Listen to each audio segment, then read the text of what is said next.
kailangan nasa tamang lugar ka. Alright? And this is how it works then. Pagka merong, God speaks to us, again, like I said before, minsan may naiisip ka, akala mo isip mo lang yun, pero yung pala, it's God giving you that information sa thought mo. So, if God gives you a name, pray for that person. If God gives you, sa isip mo, a situation, pray for that situation. If God gives you something in your mind na you pray for it. So, constant ang prayer mo. Diba? Now, pagka bigla ka nagkaroon ng pag-aalala, then pray for it. Diba? Pag may naramdaman ka, pray for it. So, ang prayer talaga natin is regular. It's not only before you eat, it's not only before you sleep, but it's regular. Okay? It's like a daily thing. It's an hour thing sa buhay natin.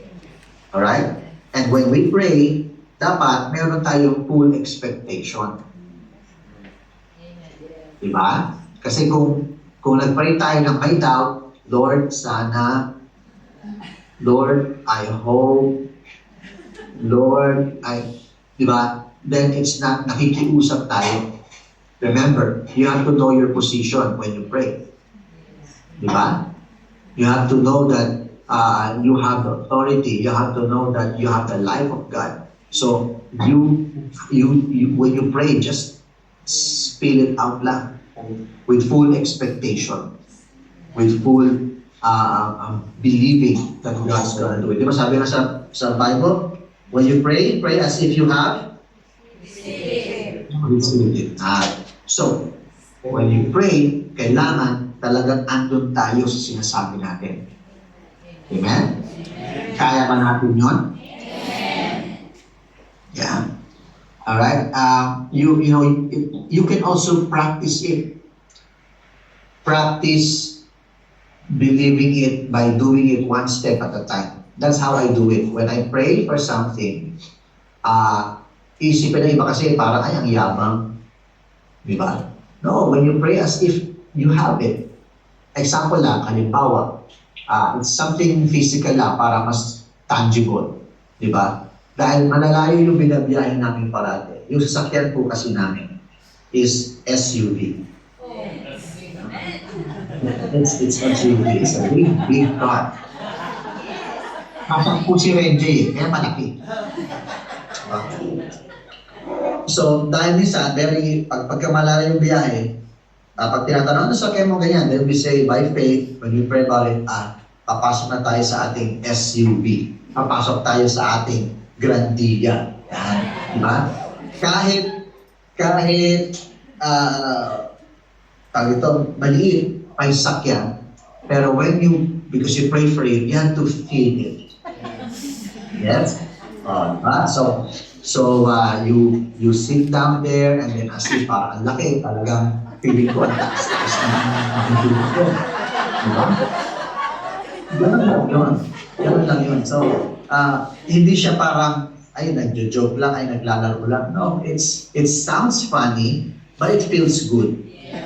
And I'm riding on that prayer and that faith na, Lord, thank you. It's not here yet, but pinadaman ko.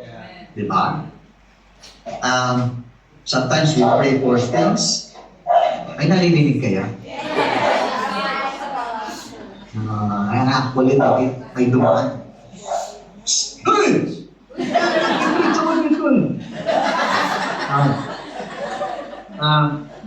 So pag meron tayong mga hinihingi sa Panginoon, it's important. Kasi kami rin we've been praying for something, believing in it, and a lot of it, or some of it, we have it already. Amen. Diba? That is good.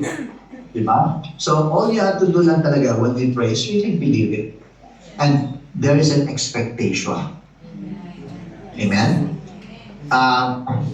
Minsan sa isip natin parang imposible.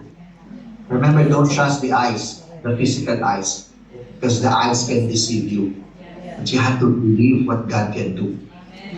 Diba? If God would just really open your eyes spiritually, in the spiritual world, makikita nyo kung gaano ka busy ang paligid, ang nasa paligid mo. Last night, we were in Hotel sa Okada kasi nag-cover si Gia nung fashion show ng mga Miss Universe, mga beauty queens natin. And pag manonood ka doon sa actual, parang wow, it's so peaceful, it's ganyan. Pero kasi ako, tsaka si Strabi, hindi kami nakapasok, so andun na kami sa labas. Nakita namin gano'n ka-busy, di ba? Sa loob, parang ang ganda na nangyayari, pero sa labas, ang mga tao parang gulo talaga. So yung mga nanonood, ang ganda ng production, pero sa behind the scenes, it's chaotic. But with that chaoticness, it brought a good show. Sa ngayon, sa buhay din natin ngayon, you may not see yung mga gusto mong makita, but when God opens your eyes sa spiritual world, it's very busy. It looks so chaotic, but it's all working for you. It's all busy for you. Because every time you pray by faith, you believe in it, the angels are all busy for you. Imagine that. Amen? So when pag nandiyan tayo sa sitwasyon na yan, wow, God is going to show, mas madali mong makikita yung path na gusto pakita ng Lord sa atin. Amen? Ano yung pangatlo? Alright, at ang pang-apat is humility. It's given.